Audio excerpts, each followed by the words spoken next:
Bueno, buenas noches a todos y a todas y muchas gracias por la invitación y muchas gracias a los que estén ahí escuchando. Bueno, voy a comenzar con mi conversación.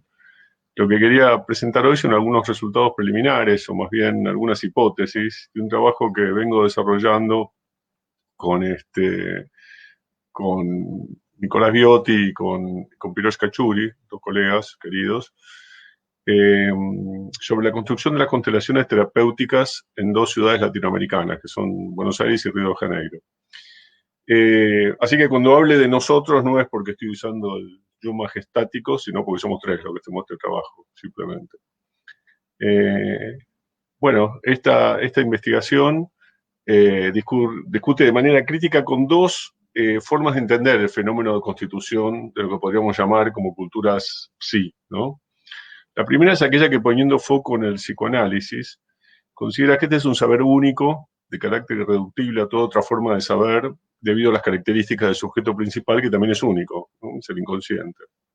Que se desarrolla, por lo tanto, por fuera de las reglas de juego de las prácticas sociales. Se trataría de una mirada sostenida en particular, pero no solamente por aquellas que se aproximan al psicoanálisis desde dentro del psicoanálisis, y que pretende otorgar al psicoanálisis, en palabras de ya textos clásicos de Robert Castell y Peter Berger, una extraterritorialidad respecto del análisis social, extraterritorialidad que, por otra parte, como señalara también Berger en un texto ya antiguo, 1965, el propio psicoanálisis no estaría dispuesto a otorgar, puesto que toda acción humana sería susceptible de ser analizada psicoanalíticamente. Bueno, para que no me malinterprete, no estoy sosteniendo ni mucho menos que todas las miradas generadas desde dentro del psicoanálisis, que por otro lado es un campo bastante plural, se asocian a estas nociones. Solo digo que buena parte de la literatura producida a nivel internacional parte de estos supuestos, que de alguna manera se convirtieron en lo que podríamos llamar una especie de sentido común letrado. Buena parte de los estudios sobre el psicoanálisis, ya sea sociológicos, pero en general hay pocos estudios sociológicos, más bien históricos, o críticos, han adoptado de manera acrítica o poco crítica conceptos originados en el propio objeto de estudio, o sea, en el propio campo psicoanalítico, tales como resistencias o la propia noción de inconsciente, que es muchas veces adoptado como un dato de la naturaleza. Si quieren, después podemos volver sobre esto, sobre el final. El otro cuerpo de literatura con el cual pretendemos involucrarnos es aquella desarrollada recientemente sobre las culturas psi o las culturas terapéuticas en general, y que sostiene, y también soy consciente de que estoy simplificando y por ahí de manera brutal, una relación causal o cuasi causal entre un proceso de modernización entendido por lo general de manera más o menos lineal y que circularía en general de dirección norte, sur y este-oeste, y la constitución de culturas terapéuticas que además reflejarían y al mismo tiempo contribuirían a constituir una idea de un self autónomo y que en tiempos recientes sería más o menos funcional a la ideología neoliberal. Ese es otro cuerpo de literatura. Para esta digamos, mirada, la terapia en cualquiera de sus formas estaría basada en una reflexión y una operación sobre el self. Estoy hablando de autores muy dispares, como pueden ser Eva Illouz, Frank Furedi, Nicholas Rose, Anthony Giddens y muchos otros que de alguna manera u otra sostienen este punto de vista. Entonces, para esta gente y para otros, el desarrollo de una cultura terapéutica, es decir, de un sistema de dispositivos de reflexión y operación sobre la subjetividad, así como la prevalencia de discursos y prácticas asociadas a la gestión de emociones, es concomitante un proceso de autonomización del yo. Cabe aclarar que los recursos terapéuticos a los que se hace referencia no solamente incluyen prácticas y discursos considerados expertos, sino también formas de apropiación, transmisión y reformulación de conocimientos vinculados a la psicología y que reflejaría una especie de visión del mundo, una especie de Weltanschauung terapéutica. Bueno, los resultados preliminares de nuestra investigación, basadas en datos cualitativos y cuantitativos, pues puedo hablar si quieren sobre la naturaleza de estos datos, nos permite cuestionar esta línea de análisis, o por lo menos mirarlas con un ojo crítico, al menos para América Latina y en particular para estas dos ciudades. Elegimos Buenos Aires y Río de Janeiro para hacer nuestra investigación, aunque supongo que se podría se podría reproducir con resultados más o menos similares en otras ciudades, en Ciudad de México, Santiago de Chile, en fin, cualquier otra gran ciudad latinoamericana. Pero elegimos estas dos, digo, precisamente porque se trata de dos ciudades en las que el psicoanálisis ocupa un lugar central y que ha trascendido ampliamente su dimensión meramente terapéutica. En este sentido, Río y Buenos Aires, en particular Buenos Aires, que puede ser caracterizada y ha sido caracterizada como una capital internacional del psicoanálisis, también puedo volver sobre esto si quieren, son casos extremos y por eso son interesantes para este tipo de análisis. Después, si quieren, puedo profundizar un poco más sobre esta cuestión. Pero en mi caso particular, ya no estoy hablando en nombre de los tres, sino estoy hablando en mi nombre propio, los resultados preliminares de esta investigación me han forzado a poner entre paréntesis conclusiones arribadas en mis trabajos anteriores sobre la historia del psicoanálisis en Argentina y en Brasil, ¿no? Yo he trabajado como otros investigadores al analizar el desarrollo del psicoanálisis en Buenos Aires. Yo había partido precisamente de esta suposición, que el psicoanálisis estaba ampliamente difundido en la sociedad y cultura porteña, y fui a buscar evidencia de que eso era así. Hice esto en vez de formularme las preguntas que hoy creo que son más pertinentes y que constituyen la base del trabajo del proyecto presente que estamos desarrollando. Estas preguntas serían, entre otras, ¿no? ¿En qué universos de creencias inserta, compite e interactúa el psicoanálisis con otras prácticas? ¿Qué tipos de afinidades se establecen desde una perspectiva nativa entre el psicoanálisis y esas otras prácticas? ¿Cuáles son las distintas percepciones nativas del psicoanálisis y la terapia en general, teniendo en cuenta variables tales como nivel de educación, género, sectores sociales de pertenencia, etnicidad, etcétera? Y más en general, ¿cómo concebir la noción de cultura terapéutica en espacios culturales donde las nociones del self son más ambiguas, menos autónomas y concebidas en términos más relacionales de lo que la literatura producida del norte global intenta hacernos creer? Y en un nivel todavía mayor de generalidad, podríamos preguntarnos si la noción de cultura terapéutica es todavía útil en contextos como los nuestros, ¿no? Lo que encontramos a lo largo de la investigación, que centra su atención precisamente en las perspectivas nativas, es la constitución de constelaciones terapéuticas híbridas y complejas en los que participa un universo de, en palabras de Bruno Latour, actantes o actuantes, humanos y no humanos, de naturaleza sagrada y secular, modernos y tradicionales, todo esto entre comillas, conformando un universo terapéutico de características ensambladas, ¿no? Nuevamente volviendo a las conceptualizaciones de Latour, en la que el psicoanálisis es percibido como un elemento más, que puede ocupar un lugar más o menos central, pero no es el único. Es decir, son constelaciones compuestas de elementos que de por sí no necesariamente tienen características terapéuticas, así como Latour sostiene que los elementos que componen un agregado social no son necesariamente sociales de por sí, pero que una vez ensamblados constituyen un universo o constelaciones terapéuticas. Y esto nos fuerza también a recuperar la ya clásica idea de hibridización propuesta por Néstor García Canclí en los años 80, y al mismo tiempo retornar al psicoanálisis y a otras prácticas terapéuticas modernas, entre comillas, al universo de las prácticas sociales y culturales. Un fenómeno que aparece de forma recurrente en nuestra investigación es lo que podríamos llamar una doble hibridización, un proceso de doble hibridización. Por un lado, muchos de nuestros informantes interpretan las técnicas terapéuticas modernas, en particular, aunque no solamente el psicoanálisis, a través del lente de formas más amplias de gestionar el malestar. En otras palabras, asistir al consultorio del psicoanalista es percibido como un recurso más dentro de una gran multiplicidad de otros recursos disponibles de naturaleza, como ya dije, secular, religiosa y espiritual.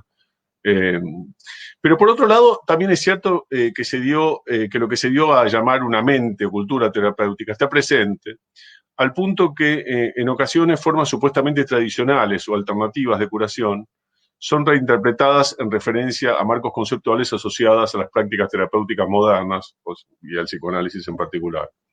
La forma de gestionar el malestar o de buscar bienestar son múltiples, híbridas y complejas, y en ellas se establecen sistemas de jerarquías internas.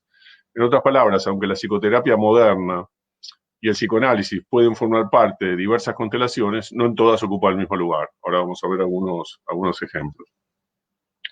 En lo que sigue la charla me voy a concentrar en 4 casos. 2 brasileños y 2 argentinos tomados del pool de informantes que tenemos. Estos 4 ejemplos elegidos a partir de más o menos el universo con lo que nos movemos son unos 50 informantes brasileños y argentinos, Y no tienen estos 4 casos la pretensión, en este contexto al menos, de ser estadísticamente representativos, aunque yo creo que sí lo son, pero eso es otro tema. Su carácter de evidencia está dado más bien en darnos una vía de entrada al universo de lo posible, ¿no? Si ustedes lo desean, después podemos hablar de lo que nos dicen, como comenté antes, los datos cuantitativos. Bueno, Elena tiene cerca de 60 años y trabaja como auxiliar de limpieza en casas particulares en Buenos Aires. Signada a su vida por la pobreza desde su infancia remota, no pudo completar la escuela secundaria, que en México sería preparatorio. La psicología moderna, que en Buenos Aires, aclaro, es prácticamente sinónimo de psicoanálisis, es decir, cuando se habla de psicología se habla de psicoanálisis, forma parte de la constelación terapéutica de Elena. Cuando una hija suya se divorció, Elena tomó la iniciativa, con la recomendación de una maestra de escuela, de llevar a una de sus nietas pequeñas a ver a una psicóloga. El propósito de esta psicoterapia fue para Elena, en sus propias palabras, ayudar a la niña a que entendiera las cosas.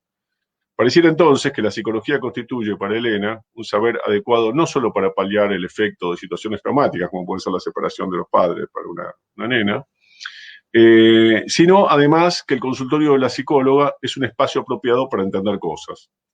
Sin embargo, la aproximación de Elena con la psicología pareciera haber terminado allí. Según la encuesta que realizamos en Buenos Aires y realizamos otra equivalente en Río de Janeiro, unos 750 casos más o menos en cada una de las ciudades, que después, verificado con los censos de población, dio bastante representativo en términos de educación, género, etc. Como le decía, según una encuesta que realizamos en el área metropolitana de Buenos Aires, sorpresivamente, en una ciudad como Buenos Aires, que, como les repito, es considerada la capital mundial del psicoanálisis, solo el 14% de los encuestados reconoció que acudiría a los servicios de un psicólogo o psicóloga en caso de malestar. Un 11%, por otro lado, puntualizó que jamás buscaría ayuda con una psicóloga. Es probable que de haber contestado nuestra encuesta, Elena hubiera estado fuera del 14% y probablemente se considerara dentro del 11% que rechaza la idea de buscar ayuda en la psicóloga, en la psicología. Señaló durante la entrevista que no creía que la psicología pudiera ayudarla ni a ella ni a sus hijos, y ni ella ni sus hijos le sometieron jamás a un tratamiento psicoterapéutico. Sin embargo, resulta claro, como señalé, que la psicología sí es un elemento subordinado en su constelación terapéutica. ¿Cuáles son los otros elementos presentes? Sin duda, Elena, de haber participado, insisto, en nuestra encuesta, hubiera pertenecido al 33% de los que respondieron que el recurso más apropiado para gestionar el malestar es acercarse a Dios. Para Elena, el lugar por excelencia para acudir cuando siente problemas emocionales, y esto aparentemente le ocurre a menudo, es la iglesia. Aunque fue educada en el catolicismo, ella, como buena parte de los sectores populares de América Latina, se acercó a las iglesias pentecostales. Sin embargo, como es el caso con muchos de nuestros informantes, su acercamiento a la religión no se vincula a una cuestión identitaria ni a una adhesión profunda a una denominación particular. La iglesia es vista como un recurso terapéutico, donde los rezos propios y de los otros sirven para descargar un peso, según palabras textuales de Elena. Elena explícitamente relaciona la iglesia con la psicología. Sostiene que, aunque nunca sometió a un tratamiento psicológico, lo que obtiene la iglesia se parece mucho a lo que ella supone que obtendría de someterse a un tratamiento psicológico, psicoanalítico. Aunque Elena considera que la relación con la divinidad se puede dar sin mediación, de manera individual, algo propio del pentecostalismo, su noción del self es profundamente relacional, ya que buena parte de la ayuda que proporciona la iglesia está precisamente vinculada al rezo de los otros. Por otro lado, el origen del mal para ella también está ubicado por fuera del yo. Tiene que ver con brujería, tiene que ver con otras cosas, ahora voy a volver sobre eso.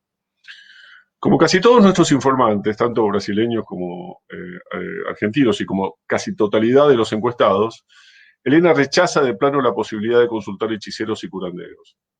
Sin embargo, al igual que ocurría con la psicología, que ella también rechazaba, recordemos, ciertamente, curanderos y hechiceros forman parte de su constelación terapéutica y también de su experiencia cotidiana, como ocurre con buena parte de nuestros informantes, sobre todo los que pertenecen a los sectores populares.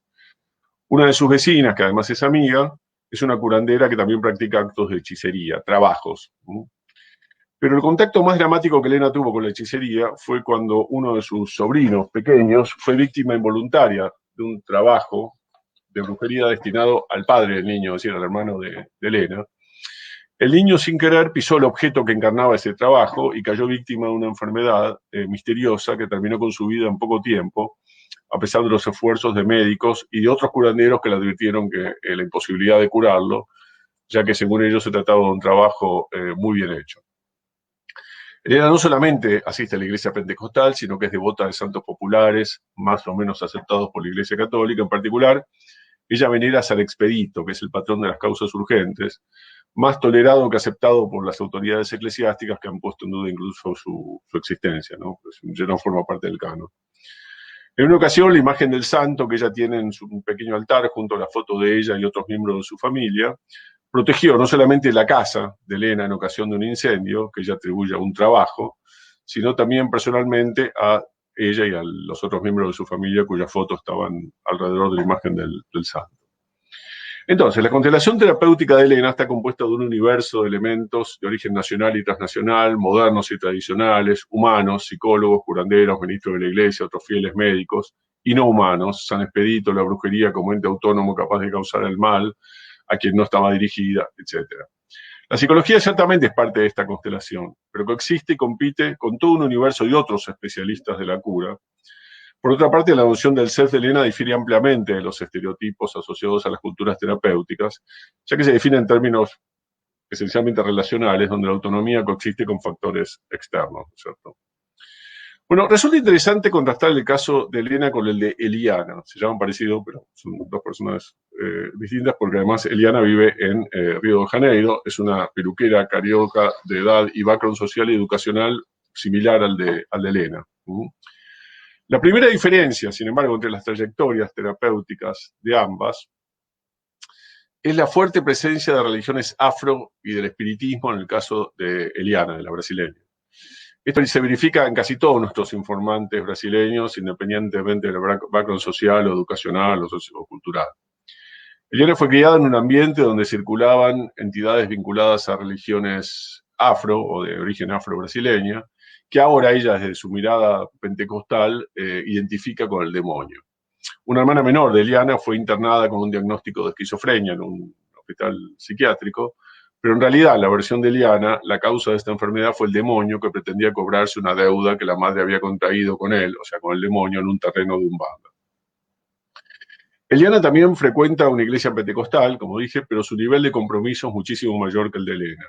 De hecho, Eliana se caracteriza a sí misma como una especie de agente de Dios. Ella es hablada por Dios y ha sido agraciada con una serie de dones, incluyendo el de la curación por imposición de manos.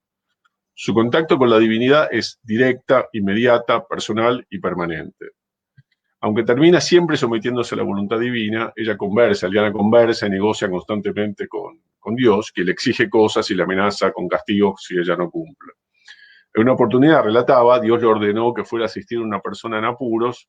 Eliana se negó en un principio, aduciendo que estaba apurada y tenía otras cuestiones para resolver, pero Dios insistió en que obedeciera y frente a la amenaza de castigo, Eliana se sometió y ayudó a esa persona. En otra oportunidad, nos cuenta Eliana, Dios mismo le llenó la heladera, la nevera, con víveres en un momento en que ella se encontraba en necesidad económica. Bueno, claramente Dios es el agente terapéutico a quien Eliana acude en momentos de angustia material o espiritual. Sin embargo, Dios no es el único actuante o actante en su constelación terapéutica. Para comenzar, la ministra de la iglesia a la que asiste Eliana es además una psicoanalista certificada.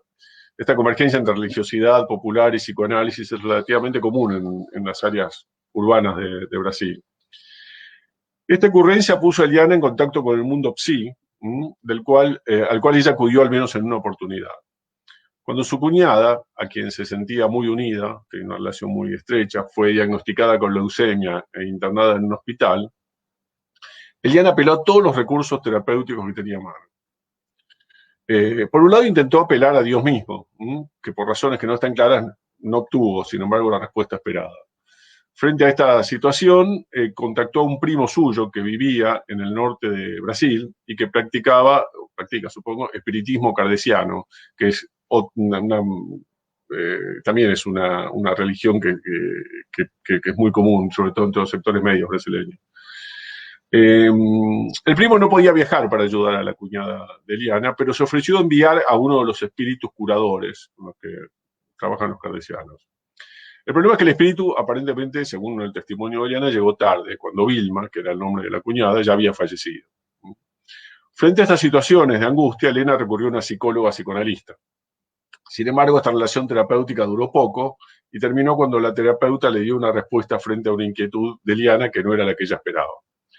La conclusión que sacó Eliana de todo este episodio es que Dios dispone y que es el único recurso eficiente, porque nunca llega tarde, como los espíritus que sí llegaron tarde, ¿no? Cuando decide curar a alguien. Y si en esta oportunidad decidió no curar a a su cuñada, sería por razones que Dios tendría. Por otro lado, Dios sería el único capaz de aliviar las penas del alma, ahí donde los psicólogos obviamente no llegan. Hasta acá hemos visto muy brevemente las trayectorias de dos informantes, una brasileña y una argentina, pertenecientes a dos, podríamos llamar, sectores populares, insertas, sin embargo, en un universo terapéutico en el que los saberes psicológicos y la figura del psicólogo o psicóloga ocupan un lugar, aunque relativamente periférico. Lo que quiero enfatizar es que estos saberes expertos y las prácticas asociadas constituyen un elemento más de estas constelaciones terapéuticas y carecen de especificidad, es decir, son simplemente eslabones en una cadena. Definitivamente para Eliana y para Elena y para muchos otros de nuestros informantes, los saberes sí no están por fuera de las reglas del juego, de las prácticas sociales y los sistemas culturales. Tomemos ahora un caso completamente distinto de Murilo. Murilo es un joven estudiante de doctorado de psicología en una de las universidades dedicadas a temas de salud mental y física más prestigiosas de Brasil, en Río de Janeiro. Al momento de la entrevista, Murilo estaba trabajando en una tesis doctoral sobre la historia de la psicología y la sexualidad en Río de Janeiro. A lo largo de su vida estuvo varias veces en tratamiento psicoanalítico y además mantiene una actitud sumamente, podríamos llamar, reflexiva o crítica respecto de la construcción de su propia subjetividad. Claramente para Murilo, a diferencia de que para Elena o para Eliana, el psicoanálisis sería casi la terapia por default, digamos, ¿no? El consultorio psicoanalítico constituye el lugar donde naturalmente acude en caso de problemas emocionales. Sin embargo, y esto es lo interesante, en varias oportunidades Murilo también acudió a terreiros de Umbanda. Umbanda, bueno, ustedes sabrán, es una de las religiones afro-brasileñas más difundidas, no solo en Brasil, sino en América Latina también. En una oportunidad, Murilo se acercó a un terreiro de Umbanda porque sintió la necesidad de recibir ayuda psicológica, de contactar a un psicoanalista, pero no contaba con el dinero, nos dice él, suficiente para pagar los honorarios de un psicoanalista. Por lo tanto, para Murilo y para muchos otros informantes brasileños que hemos entrevistado, el terreiro de Umbanda y las religiones afro-brasileñas en general pueden fungir como sustituto de terapias psicoanalíticas. Es decir, es el lugar que uno va cuando no tiene dinero para pagar un psicoanalista. Por ejemplo, Marco, un psicoanalista lacaniano, con un consultorio ubicado frente a las playas de Ipanema, había sido en su juventud un activo participante en Candomblé, otra de las religiones afro, y hasta el día de hoy sostiene que esa religión y el psicoanálisis comparten lo que llama una ética de la resistencia y hay convergencias, él encuentra convergencias. Volviendo a Murilo, su participación en Umbanda no fue solo pasiva, no fue solo como espectador o como pidiendo ayuda.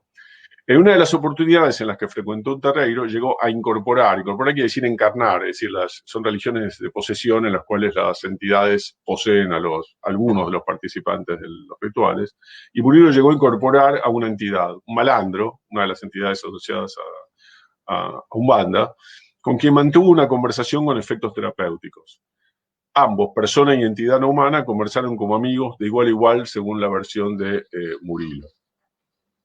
Lamentablemente no pudimos entrevistar al malandro, ¿no? Pero sí tenemos el testimonio de Murilo. Para Murilo, entonces, acostarse en el diván de un psicoanalista e incorporar entidades espirituales propias de los ritos afro-brasileños son dos prácticas que forman parte de un universo terapéutico y pueden coexistir con un cierto nivel de armonía.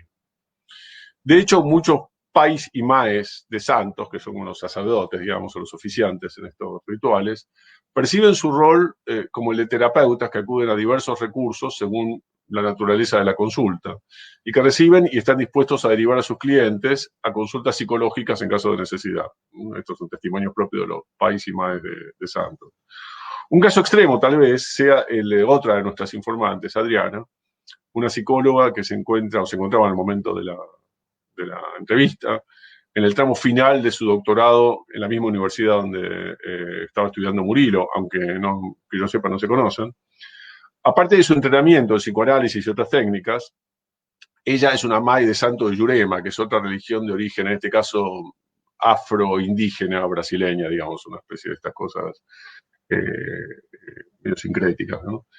O híbridas, si quiere, a la que llegó además a esta religión como resultado de un complejo proceso en el que tuvieron un lugar destacado sus ancestros muertos que la dirigieron a que se acerque a esta religión, ¿no? Luego de su iniciación en la religión, ella se inició en el norte, ¿no? Y volvió a Río de Janeiro, donde fundó un instituto psicoterapéutico en el que además entrena un equipo de colaboradores, ¿no? El dato relevante que quiero señalar es que este equipo de colaboradores está formado por terapeutas que son humanos y no humanos. Cuando lo considera necesario, según la naturaleza de la patología, Adriana convoca al espíritu de una gitana para que le ayude en su tarea terapéutica, junto con los otros colaboradores humanos. Finalmente, antes de concluir, quisiera revisar muy brevemente el caso de Dani, una joven profesional de unos 30 y pico de años que trabaja en el área de marketing de una empresa multinacional en Buenos Aires.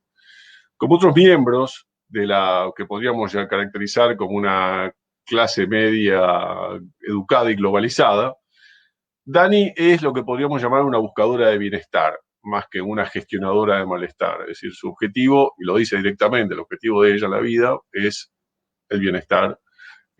Y no es única, digamos, ella representa un grupo bastante grande de nuestros informantes, ¿no? Y en esta búsqueda de bienestar está dispuesta a internarse en un universo de prácticas diversas, muchas de las cuales están inspiradas en lo que se conoce como New Age y otras asociadas al mundo empresarial, ¿no? Estas prácticas incluyen coaching ontológico, Reiki, mindfulness, yoga, constelaciones familiares, regresiones, astrología y una larguísima lista de etcéteras que son imposibles de especificar una por una. Todas estas prácticas destinadas a lograr este objetivo de búsqueda de bienestar. Alguien me está diciendo que no hable tan rápido y pido disculpas, yo sé que hablo rápido, estoy haciendo todo lo posible para hablar despacio. Sin embargo, ella considera que su terapia psicoanalítica, que ella desde chica viene siguiendo, ¿no?, es la columna vertebral de este universo terapéutico, es el eje central, digamos, ¿no? Dani, como muchos miembros de la clase media educada de Buenos Aires, pertenece a una familia donde el psicoanálisis siempre estuvo presente. Ella fue enviada por primera vez al consultorio de una psicoanalista cuando tenía 9 años. Y desde entonces ha estado casi permanentemente en terapia, en un punto o en otro, con algunos intervalos, pero en general estuvo siempre en terapia, eso es lo que dijo. Tal como otros informantes con un background social semejante, Dani separa las prácticas y saberes que conforman su constelación terapéutica en dos. Por un lado está el psicoanálisis, que es el eje de todo su universo terapéutico, pero frente al cual mantiene una posición crítica. Caracteriza al psicoanálisis como demasiado racional. Por otro lado están todas las otras prácticas vinculadas a las dimensiones espirituales, energéticas, sensoriales, emocionales y corporales, que vienen precisamente a llenar el espacio que en su visión el psicoanálisis deja vacío, por ser demasiado racional. O sea, se complementan todas estas prácticas, ese es el punto. Dani describe la dimensión espiritual como un desarrollo personal, una evolución como ser humano que estaría vinculada al propósito de la vida de cada uno en esta tierra. Se trata de descubrir cuál es el propósito de cada uno de nosotros en la tierra. La dimensión espiritual, en el caso de Dani, converge con la religión, pero Dani es clara en separar a ambas. Ella peregrinó a pie al santuario de Luján, que queda a unos 40 kilómetros de la ciudad de Buenos Aires, es una peregrinación que se hace todos los años, masiva. Pero esta experiencia para ella tuvo más que ver con una cuestión energética y espiritual que con una adscripción firme al catolicismo, aunque ella se considera católica. En última instancia, el crecimiento espiritual está dado para Dani, o está asociado para Dani, a la incorporación de lo que ella llama energías positivas, y estas pueden obtenerse de diversas maneras, incluyendo el diván del psicoanalista. Sería uno de los recursos para obtener estas energías positivas. Aunque la terapia psicoanalítica está en el centro de la constelación terapéutica de Dani, y es la que según ella le permite procesar la información, ella todo el tiempo habla en un lenguaje muy asociado al mundo empresarial, de información y de downloading, y utiliza conceptos todo el tiempo, feedback y estas cosas. Bueno, digamos, la práctica psicoanalítica es la que permite procesar la información obtenida en otras prácticas. Lo cierto es que, como las otras que vimos, su constelación terapéutica está también constituida por un ensamblaje de un conjunto de prácticas seculares y sagradas en las que actúan actuantes, humanos y no humanos, que trasciende ampliamente el nivel del psicoanálisis, esta constelación. Si el psicoanálisis ocupa un lugar central, esto probablemente se debe a las condiciones de su socialización primaria, porque pertenece a una familia que la envió al psicoanalista cuando tenía 9 años, cuyos padres se analizan desde que ella tiene noción, etc. ¿no?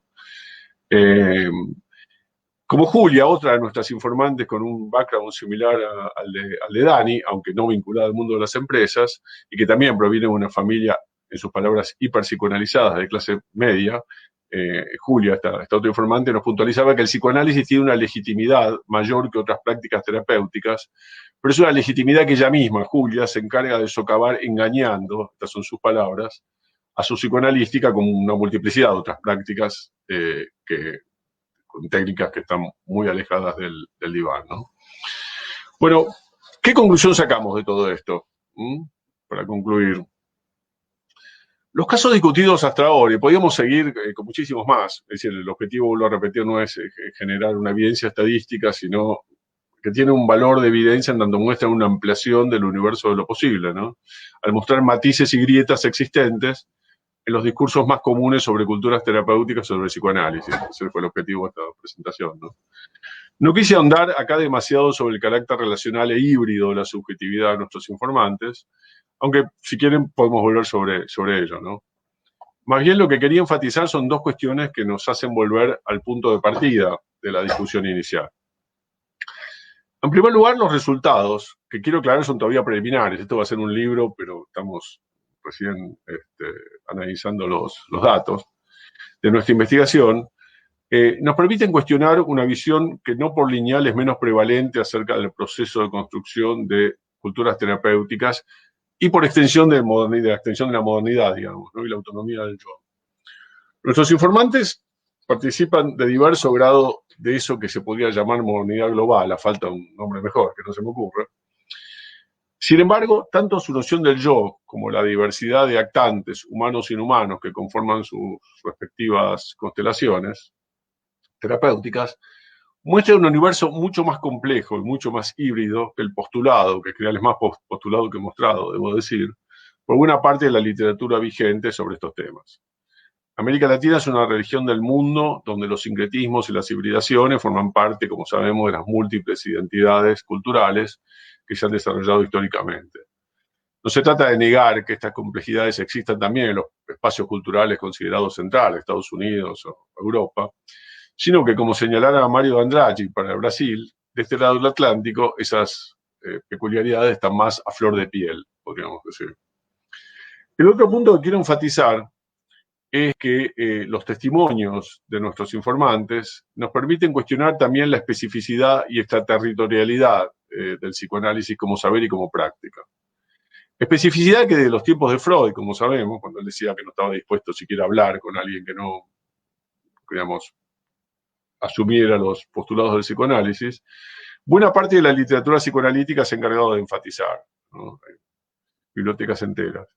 Para nuestros actores y actoras, tanto aquellos para los cuales el psicoanálisis y los saberes psi constituyen parte del universo aprendido tardíamente y superpuesto a otras nociones de carácter diverso, ¿no? Tanto para ellos como para aquellas otras, para quienes el psicoanálisis formó parte de su proceso de socialización primaria, el psicoanálisis, lejos de tratarse de un saber irreductible y único, es un componente de un universo terapéutico mayor, donde debe competir, interactuar y vincularse de manera diversa con otros elementos, y esto ocurre más allá de los niveles sociales o los niveles de educación. Si consideramos que el desarrollo de un sistema de creencias y saberes, como es el psicoanálisis, no puede distinguirse el de sus múltiples apropiaciones, reformulaciones, recepciones y formas de circulación, entonces tenemos que concluir que las conceptualizaciones propuestas por nuestras y nuestros informantes resultan tan centrales para aproximarse al psicoanálisis como las elucubraciones más eruditas que se puedan encontrar. Lo que queda claro, y termino con esto, es que para nuestros actores y actoras, el psicoanálisis, lejos de quedar por fuera de las reglas del juego, estaría bien incierto, por el contrario, en ellas. Y les agradezco mucho la paciencia y pido disculpas si hablé demasiado rápido. Y, por supuesto, estoy disponible para preguntas, comentarios o lo que ustedes quieran.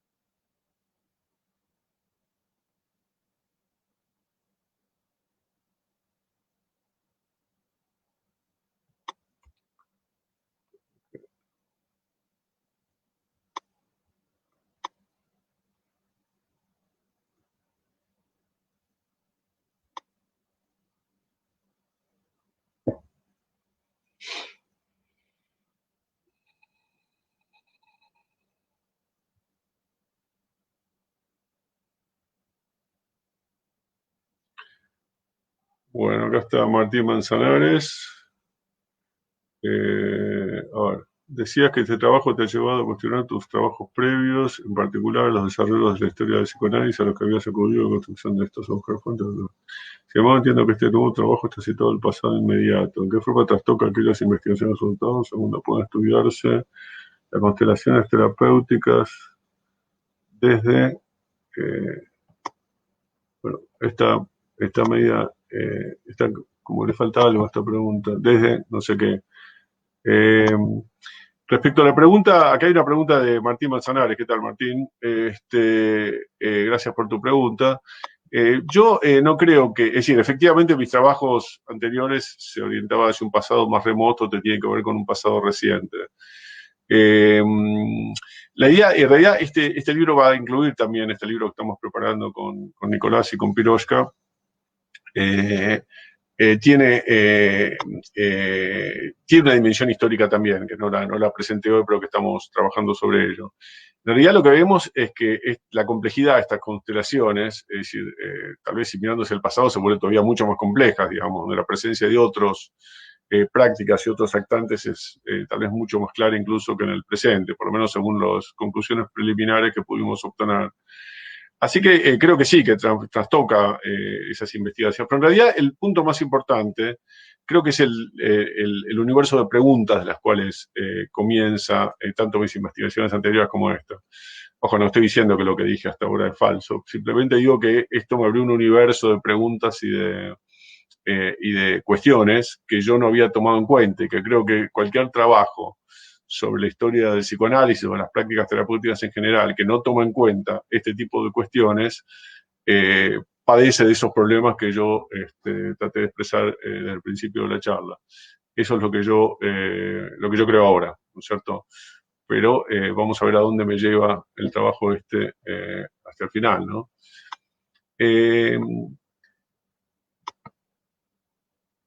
Después hay otra pregunta acá que ¿puede ser que el punto común es la despersonalización de las creencias o dogmas totalizantes?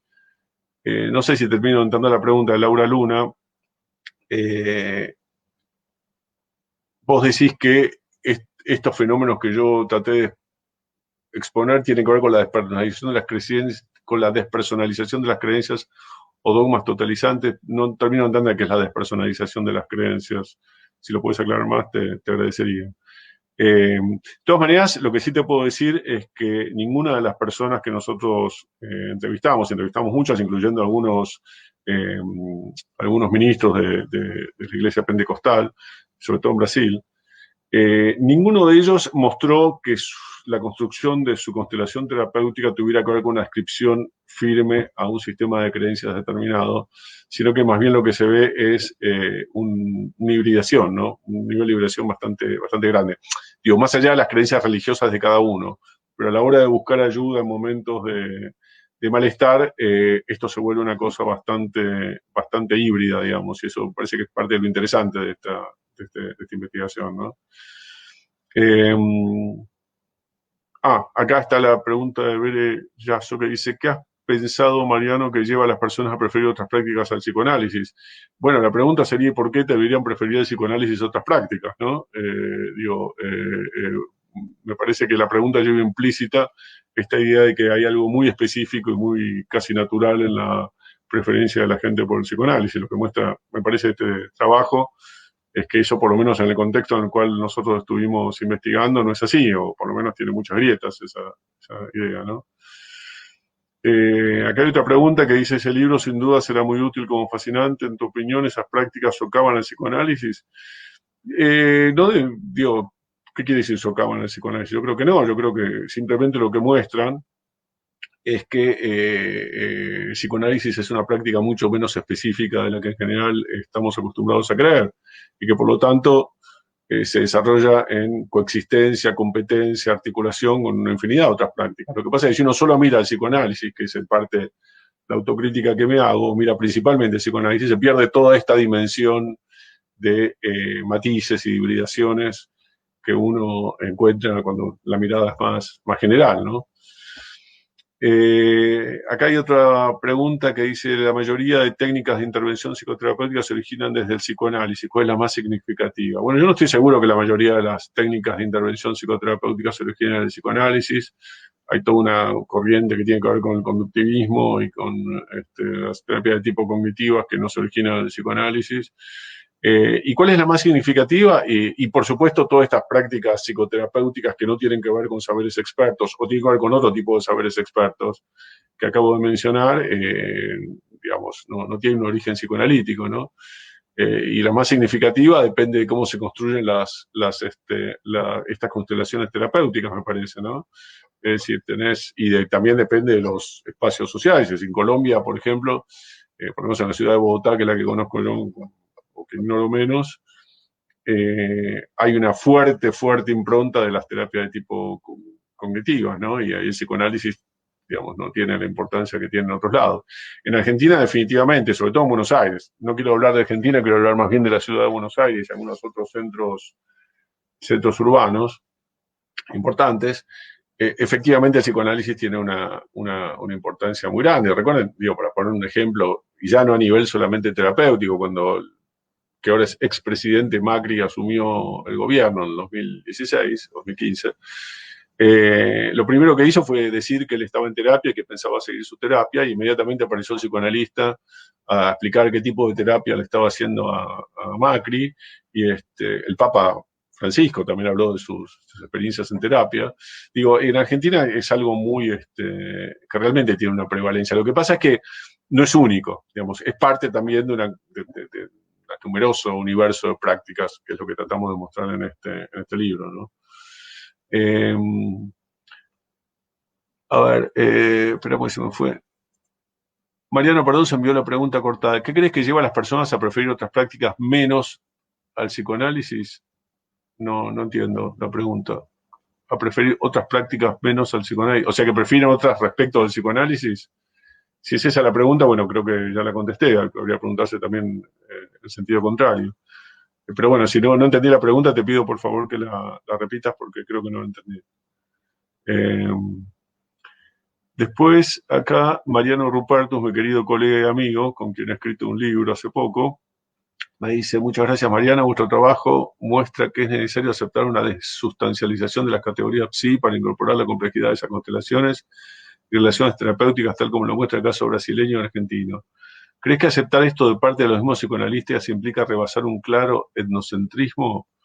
No sé si hablaría de etnocentrismo, porque hablar de psicoanalistas como categoría étnica ya me parece un poco exagerado, pero creo que permitiría por lo menos ampliar la mirada y mirar otras cosas, y sobre todo lo que a mí me resulta interesante como estudioso que fui durante años de psicoanálisis en particular, es retornar al psicoanálisis al universo de las prácticas sociales, ¿no? Es decir, mostrar cómo el psicoanálisis inserta en las reglas del juego de las prácticas sociales. Fíjense que hay montones de trabajos sobre distintas dimensiones del psicoanálisis. Hay muy pocos estudios etnográficos y muy pocos estudios, casi ideas sociales del psicoanálisis. Uno de los pocos que hay más recientes, hubo otros más antiguos, pero los más recientes es uno de Samuel Lesch, que es un sociólogo francés, que intentó hacer exactamente eso, o sea, estudiar el psicoanálisis desde una perspectiva sociológica en Francia. Pero es decir, no ha tenido muchos seguidores en ese aspecto. En Brasil tal vez estudia un poco más, pero porque son los antropólogos que han tomado este tema, ¿no? Pero tampoco ese es el punto donde se mira. Es decir, lo que falta es una mirada, me parece a mí, ¿no? Tal vez esté equivocado, que tome muy en cuenta las conceptualizaciones nativas, ¿no? Es decir, que en vez de mirar el psicoanálisis desde fuera, se mire como una práctica. Es decir, ¿qué pasa con el psicoanálisis en términos de práctica social y práctica cultural, ¿no? Creo que eso es lo que falta, me parece, en términos de los estudios sobre esto a nivel internacional, ¿no? Acá hay otra pregunta que dice Mariano, una de las personas entrevistadas era una chica que decía que encontraba el psicoanálisis muy racionalista y por eso intentaba complementarlo con algo más espiritual. De esa mirada crítica frente al análisis, ¿qué piensas tú de ello? ¿Y qué pienso tú? Yo de ello, a ver, yo tengo mis ideas sobre el psicoanálisis, yo me analicé muchos años, es una confesión que hago a ustedes. Yo no creo que el problema del psicoanálisis sea que es demasiado racionalista, creo que hay otros problemas con el psicoanálisis. Entre ellos estos que señalé yo, digamos, es decir, la imposibilidad de integrarse, por lo menos en algunos sectores del psicoanálisis, no todos, dentro del universo de las prácticas sociales, ¿no? Pero no creo que el problema sea ¿no? Que sea demasiado racionalista. Y después me dicen, muchas gracias por compartir. Bueno, no sé si tienen más preguntas o más comentarios, estoy con todo gusto para seguir conversando con ustedes. Es medio raro esto porque ustedes me escuchan a mí, pero yo no los escucho a ustedes, pero bueno, así funciona. ¿Cree usted que se puede llegar a ser ecléctico con los distintos modelos teóricos de una psicoterapia? ¿Es recomendable casarse con una rama específica, ya sea psicoanálisis cognitivo-conductivo, un buen humanismo? No lo sé. La verdad que yo no soy un teórico de las psicoterapias y no me atrevo a hacer una... Esta es una pregunta de César. No me atrevo a hacer a sacar conclusiones rápidas sobre eso. Yo creo que lo que sirve, digamos, ¿no? Y si en algunos casos, por lo visto, para esta gente por lo menos, lo que se ha probado es que para esta gente estas combinaciones sirven, ¿no? Entonces no veo cuál es el inconveniente, ¿no? No, el escritor francés se llama Leze, L-E-Z-E, Samuel Leze. Y el libro, no me acuerdo el título, lo tengo por acá, pero no me acuerdo el título, francamente, para Trudy eso. Este,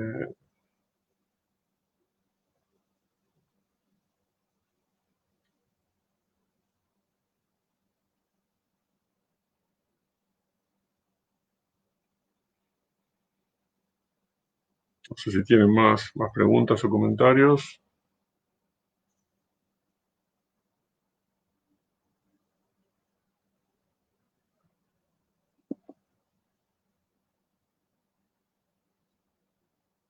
De nada, a Trudy.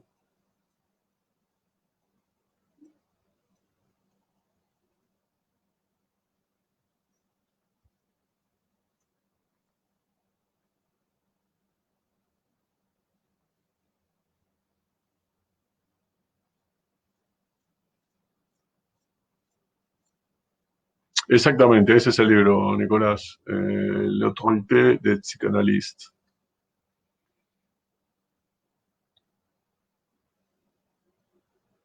Nicolás Viotti, que está acá, es uno de los coautores de este proyecto, junto con Piroshka, que también está por acá.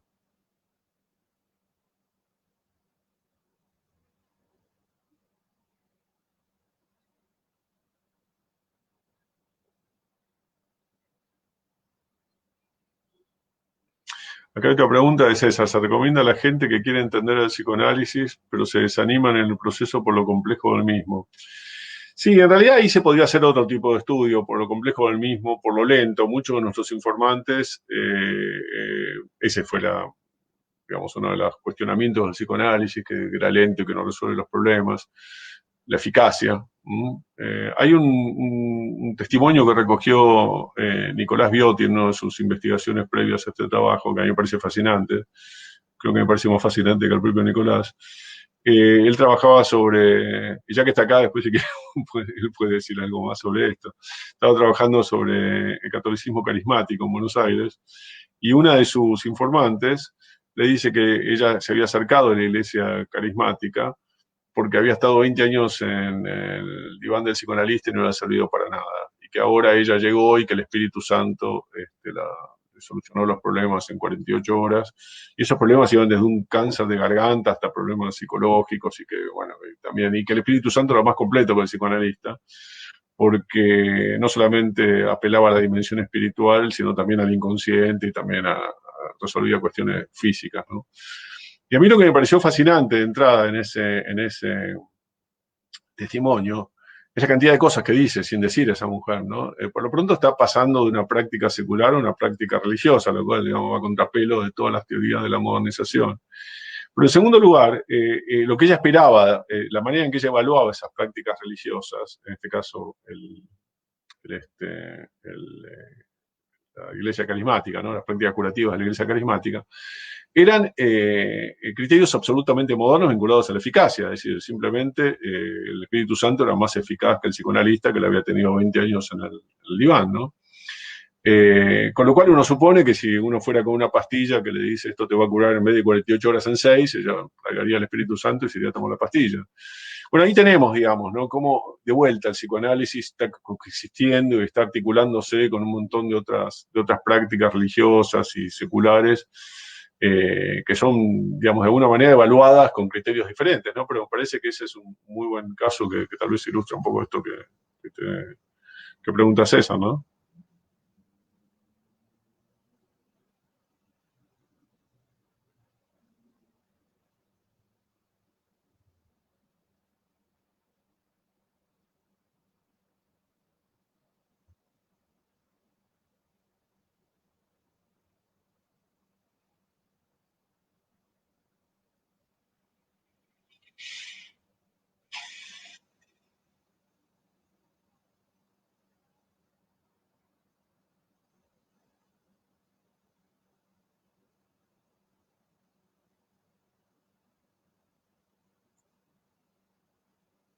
Si Martín estás ahí todavía, tu pregunta quedó inconclusa, no la puedo terminar de ver. Dice, pueden estudiarse constelaciones terapéuticas desde, y quedó ahí. Así que si puedes aclarar eso.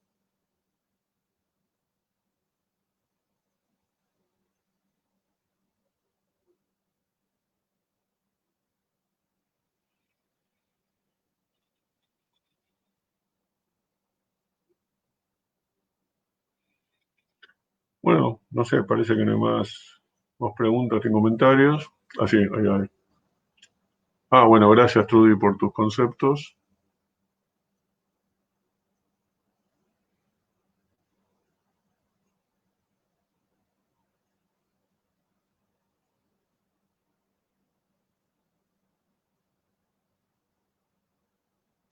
Segunda, ¿puede estudiarse, desde Martín, de vuelta, constelaciones terapéuticas de la historia, en qué forma? Y desde la historia, históricamente, digamos, ¿no? Es decir, lo que pasa es que, claro, uno, si estudia históricamente, no tiene acceso, a menos que sea una historia reciente, eh, a testimonio. Es decir, en primer lugar, historia es todo, es decir, esto que hicimos nosotros también es historia, ¿no? Esto que estoy diciendo yo, a medida que lo estoy diciendo, se va convirtiendo en historia. Pero si te referís, Martín, seguramente a una historia anterior, una historia, digamos, donde ya los testimonios vivos no son recolectables. Y bueno, habrá que inventar qué fuentes se pueden utilizar en ese caso, ¿no? Yo creo que ahí habría que apelar a otros tipos de fuentes etnográficas que puedan existir, habrá que apelar a publicaciones periódicas, habrá que apelar a... Eh, bueno, por ejemplo, ahora en Argentina se están abriendo, y vos, Martín, has trabajado sobre algunos archivos de asociaciones psicoanalíticas, ¿no? Y eso nos puede dar una pauta, aunque sea oblicua, de qué otras cosas están pasando con los pacientes. Ahí hay que buscar, hay que usar la imaginación, me imagino. Pero quiero aclarar que este trabajo que estamos haciendo con Nicolás y con Piroshka es esencialmente, es decir, es una historia reciente, pero no puede no ser histórica, ¿no? Todo lo que ocurre en este mundo es histórico finalmente. Así que estamos estudiándolo de una perspectiva histórica, aunque tenga que ver con un presente muy cerca, ¿no? Buenas noches, me pregunta Débora, ¿de dónde surge la idea de comparar práctica religiosa a la práctica psicoanalítica? Bueno, Débora, vos sabés que hay una larga tradición que compara las prácticas religiosas a las psicoanalíticas, empezando por Levi Strauss, que comparó el psicoanálisis al chamanismo. siguiendo con Pierre Bourdieu, que ha escrito montones de cosas, donde utiliza elementos de la sociología de las religiones beberiana, de origen beberiana, para estudiar el psicoanálisis. O sea que no es una cosa realmente muy novedosa de parte nuestra esto. Y yo creo que desde el punto de vista institucional y como práctica, el psicoanálisis comparte muchas cosas con prácticas religiosas. Y me parece que se han hecho trabajos muy provechosos en ese sentido. Así que no es y no solamente el psicoanálisis, digo, todas las prácticas psicoterapéuticas, o muchas prácticas psicoterapéuticas, en tanto tales se han comparado con prácticas religiosas. Van a disculparme mi falta de memoria, pero hay otro libro de otro francés cuyo nombre no me acuerdo, lo tengo en el cuarto al lado, tendría que buscarlo, donde precisamente hace eso, ¿no? Es decir, muestra cómo el origen de las prácticas psicoterapéuticas estuvo muy vinculado a las prácticas religiosas. Así que eso no es algo muy novedoso, ¿no?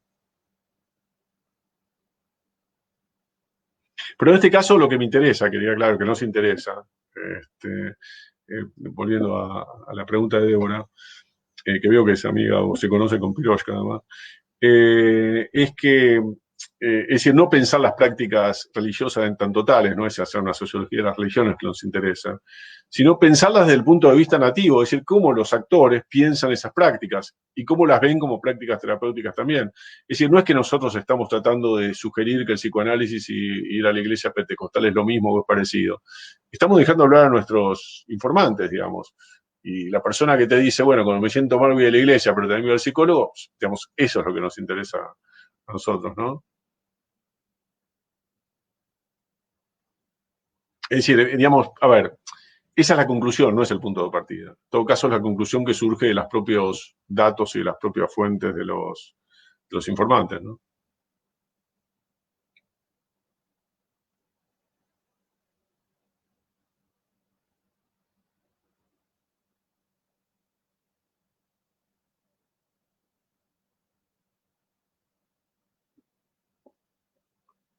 Mirá, porque tenía que buscar, tengo una biblioteca de 4.800 libros, tenía que buscarlo y no sé dónde está.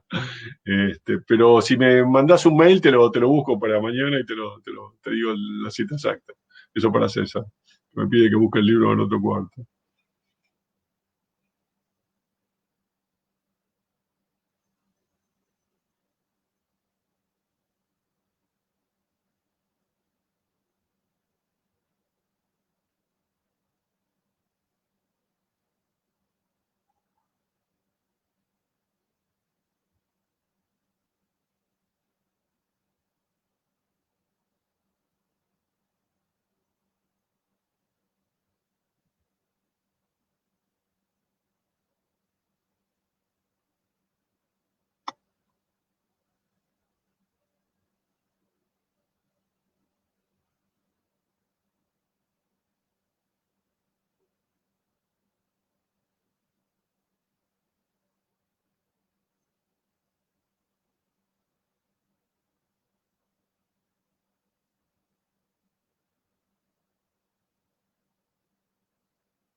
No tenés mi mail, César, no sé cómo pasártelo, porque no sé cómo se...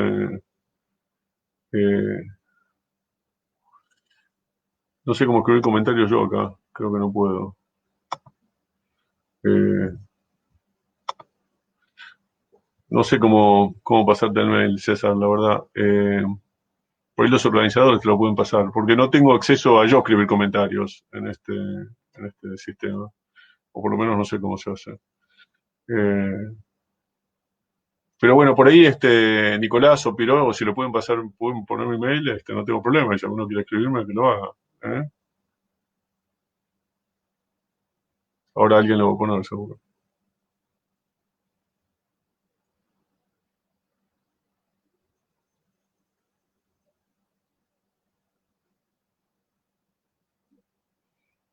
Ahí está, ese es mi mail.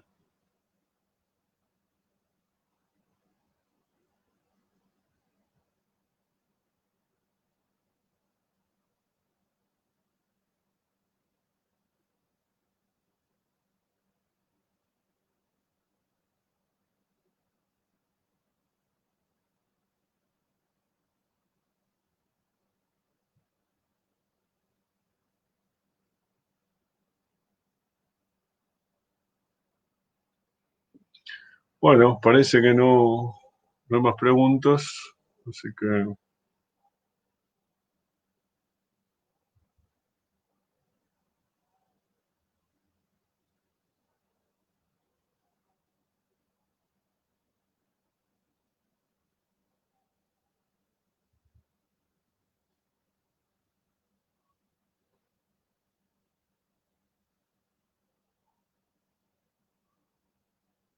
acá hay otra pregunta de Débora. Sí.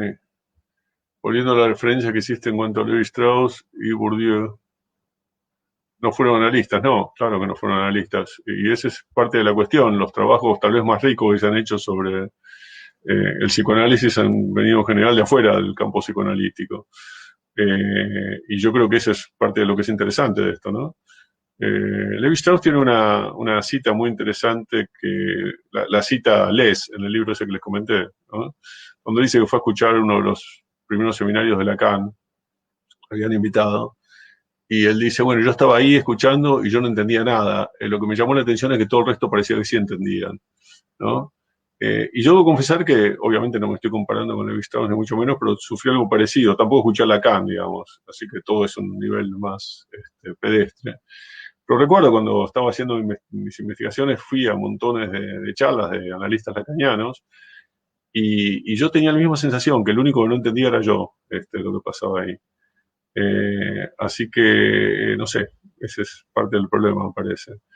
Eh, pero aún de la literatura que se produce fuera del campo psicoanalítico, hay a veces una tendencia a aceptar acríticamente nociones, o con poca crítica, nociones producidas dentro del campo. Es decir, es como que uno analiza una cosa, pero toma, usando las categorías del propio objeto de análisis, ¿no? Eh, Voy a dar un ejemplo, a ver si sirve para ilustrar esto. El tema de las resistencias. Es decir, Freud dijo que el psicoanálisis provoca resistencias, es decir, las resistencias se provocan a nivel de la terapia, pero también que el psicoanálisis genera resistencias a nivel social, ¿no? Y que entonces, y que en parte, fíjense, algunas de las preguntas que aparecieron acá tienen que ver con eso, ¿no? Alguien me preguntó por qué la gente prefiere otras cosas frente al psicoanálisis, ¿no? Entonces pareciera que en el psicoanálisis hay una lucha por implantación. Fíjense que en el libro de Elizabeth Roudinesco, ¿no? El famoso libro sobre historia del psicoanálisis en Francia, que se llama La batalla de 100 años, es la batalla por la implantación del psicoanálisis, porque es una batalla, porque las sociedades generan resistencia por definición. Ahora, si uno estudia desde afuera la historia del campo psicoanalítico, lo que llama la atención, quiero decir, si viniera un marciano a la Tierra y se pusieran a ver este fenómeno que se llamó psicoanálisis y su historia, seguramente le llamaría mucho más la atención el éxito brutal que tuvo y la velocidad con el éxito que tuvo, más que las resistencias que generó en la sociedad. Más bien la facilidad con la que se implantó. Quiero decir, una disciplina inventada por un médico marginal de un imperio en decadencia, ¿no? Se convirtió en 20 años en una especie de empresa multinacional con ramificaciones en 4 continentes y con una anclada en un organismo internacional, que era la IPA, que sigue siendo la IPA, que perdura hasta el día de hoy, ¿no? Y además vemos que en algunos países centrales y periféricos, digo, de Estados Unidos hasta la Argentina y hasta Chile, tenemos una penetración de términos psicoanalíticos y de la cultura psicoanalítica en la cultura popular. O sea que es muy difícil si uno se pone a ver de qué estamos hablando. Es decir, qué es más, qué es lo que, de qué hablamos cuando hablamos de resistencia. Ese es un ejemplo, ¿no? De cómo esas categorías nativas del psicoanálisis son incorporadas acríticamente por quienes se dedican a analizar ese objeto que es el psicoanálisis, ¿no? Así que no creo que haya esa resistencia. Es decir, yo creo que puede haberla como genera resistencia cualquier forma de conocimiento que viene a cuestionar o que viene a, digamos, a competir con otras formas de conocimiento que son canónicas y aceptadas. Pero no creo que haya nada específico en el psicoanálisis que genere más resistencia a la que puede generar, qué sé yo, la teoría de la relatividad, digamos, ¿no? Yo por eso me resisto a ese tipo de interpretaciones. Y sé que no me va a ser el tipo más popular, probablemente muchos de ustedes son psicoanalistas, supongo, pero lo mismo pasa con el inconsciente, ¿no? El inconsciente, en todo caso, es una hipótesis, digo, no es algo que está en la naturaleza de las cosas, que uno puede acceder, y además que solo se accede a partir de la práctica psicoanalítica que postula su existencia, con lo cual se vuelve complicado, quiero decir, hay que, lo que pasa es que precisamente por esa enorme aceptación que tuvo el psicoanálisis y por ese enorme éxito que tuvo a nivel global, es que ya la terminología psicoanalítica del siglo XX se ha convertido en parte del sentido común, ¿no? Entonces uno no cuestiona lo que es sentido común. Lo mismo que la cierta terminología marxista, ¿no? Cuando hablamos de clases sociales, nadie se cuestiona qué es una clase social, ni si existen las clases sociales.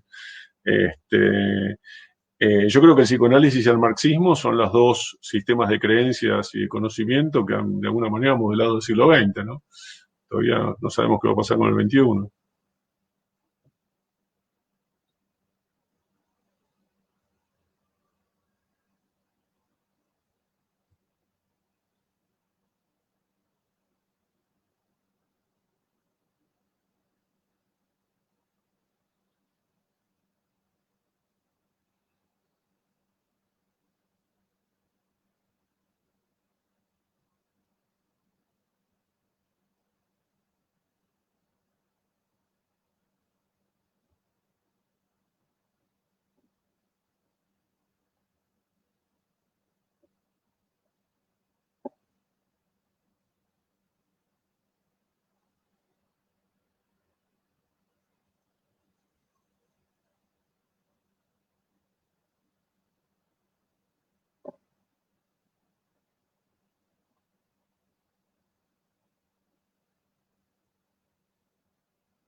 Bueno, creo que podemos seguir cerrando acá, me parece, ¿no? Porque no parece haber más preguntas.